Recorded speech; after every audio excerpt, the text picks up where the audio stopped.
Are you ready to purchase real estate in Sarasota? Or perhaps you're waiting on the sidelines, but you're getting really close to making a decision to purchase here. Well, if that's the case, then this video is for you because I'm going to talk about the top 10 tips in order to make you as successful as possible getting into the Sarasota real estate market.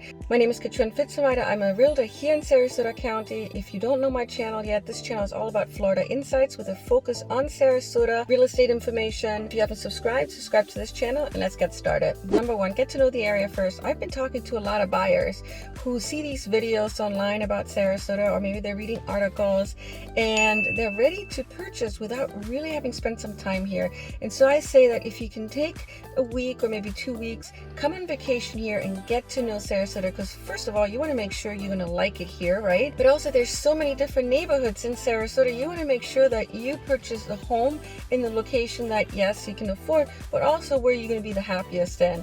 Whether you want to live on Siesta Key or closer to downtown, or maybe you want resort style living, which you can predominantly find in Palma Ranch and kind of the surrounding area. Come here, spend some time in Sarasota, answer the question of, yes, Sarasota is definitely a place I can see myself living in, and then narrow it down to specific neighborhoods. Which brings me to my next point, and that is, as you're exploring Sarasota, you want to get a better feeling of how you can live in Sarasota, whether it's a single family home in a gated community or a condominium or a townhouse. Get a feeling for what the homes are like, the home styles, and then get a preference for the home style that you desire. Of course, a lot of this is going to be driven by budget as well. And that brings me to my third point, which is do preliminary research. And yes, tap into Zillow. I know you're probably going to be surprised that an Asian is recommending you use Zillow, but you're going to do it anyways. I know that most of my buyers tap into Zillow, plus they check out the listings I send them as well. And so I say, if Zillow is easy for you to use,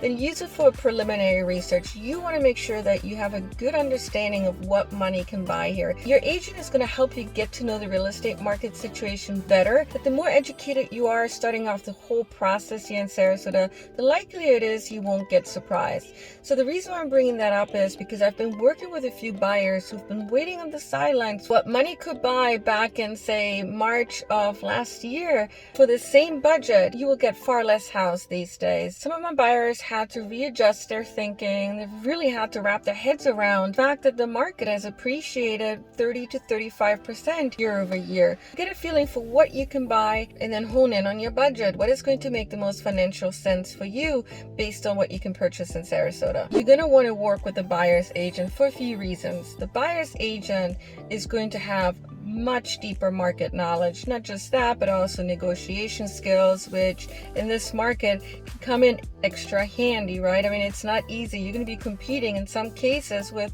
maybe 5 or even 10 different buyers. I just had a situation where one home had 12 offers in, and that wasn't even the end of the offer cycle. They were waiting until the next day for final and best offers to come in. The better of an understanding you have the market situation, the likelier it is to win, and your real estate agent is going to give you some really good feedback in terms of what's happening with the offer situation, with the amount of buyers that are coming in. The agent is also going to get to know you and really understand what your desires are from a living standpoint. The agent is going to have better neighborhood knowledge than you. He or she is going to advise you of places to look at that you may not even have known about or thought of. And ultimately, your agent is going to be driven to find your home, right? So you're going to have help along the whole process because it can get very tiring. Choose an agent based on the experience, the trust that they've gained with you, and also a connection that you feel with this agent. When I say connection, I don't mean on a romantic level.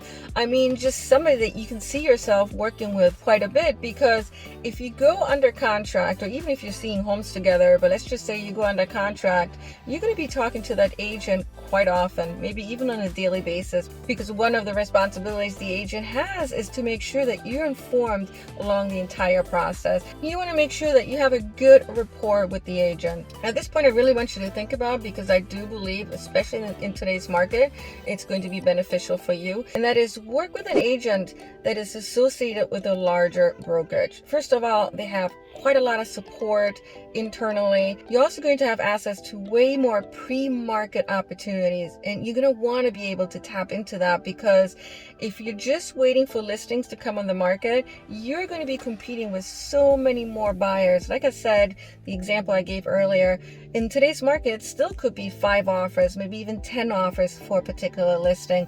In a pre-market opportunity, you could just get right to the seller via the agent and hopefully strike a deal. If you're interested in new construction homes, also get yourself an agent. If you work with the sales rep that is tied to the new construction home, you're not getting fair representation, because they're going to be working on the developer's best interest. Where a buyer's agent can help you through the process, they can help you understand where you can save some money. The new construction process is quite complex. I suggest that you watch this video over here to give you a better idea of what that process could look like. There's so many new communities in Sarasota. A buyer's agent that is focused on new construction homes is going to have a really good idea of who's still selling, when are the new phases opening up, or when are the new lots opening up. Are they going through a bidding process, or is it just a waiting list? Now, you won't have any out-of-pocket expense here either when it comes to the agent's commission, because that's actually being paid by the developer. They typically account for buyers being represented by a buyer's agent. I suggest that you start looking as fast as possible if you're completely convinced that Sarasota is the place for you to purchase a home in, right? So if you're going to do it in 2022, do it sooner versus later, because the market situation is one where, yes, the rate of growth in terms of price increases is going to decline, but it's still going to increase in Florida, especially. Recent prediction that came out from CoreLogic data is predicting that the Florida price increases will be around 11% for this year. I think it's fair enough to say that Sarasota is not an average place in Florida to move to. As a matter of fact, it is, depending on what resources you believe, the #1 place to move to in all of Florida. According to Redfin's article that just recently came out, South Sarasota is going to be the most popular neighborhood to move to in all of the US. So given the popularity that Sarasota has experienced, especially over the last few years, I would expect the Sarasota prices to go way beyond the 11% price increase that is expected to happen here in Florida. And so the earlier you look for a real estate property, the likelier it is that you're going to get much more for your money here, because the longer you wait, that same budget towards the end of the year is going to get you far less home. Now, if you're financing, make sure you have a pre-approval letter ready to go that needs to be submitted with your offer. Now, if you're a cash buyer, you also want to show proof of funding. If you find a home that you're very excited about and your agent has done a pricing analysis that basically says, okay, for today's market, the price of the home is relatively fair, then what you're going to want to do is put your best offer on the table with the least amount of contingencies. Why? Because more likely than not, you're going to be dealing with a lot of buyers, right, who are probably putting in offers on the same home. Some of these buyers are going to be cash buyers. In most cases, sellers will get what they've asked for, but in many cases, they'll get more than what they've asked for. And so if it is a property that you're very excited about, you might want to think about going beyond the asking price. Lastly, don't give up. You're going to have a lot of patience in this market, primarily because there's not as many listings as there were in the past. You're going to be competing with a lot of buyers. Chances are the first time you put an offer in, that offer isn't going to be accepted, because it's more likely than not a better offer is going to be presented to the seller. I'm not saying that's always going to be the case. You might actually get into a situation where you're the only one that's putting an offer in, or perhaps you've put an offer in that was the best one. But I'm just saying that that's not always the case. I've been working with some buyers who've put in 3 offers and they still haven't been able to get their home. And it really comes down to just having patience, having the endurance. It's just a matter of time for you to be able to purchase your home. If you enjoyed this video, please like this video. Also think about subscribing to this channel. If you need a realtor in Sarasota County, I would love to team up with you. I can be reached via my telephone number, or you can email me anytime. And thank you so much for tuning in today. I always appreciate it when you do. Take care.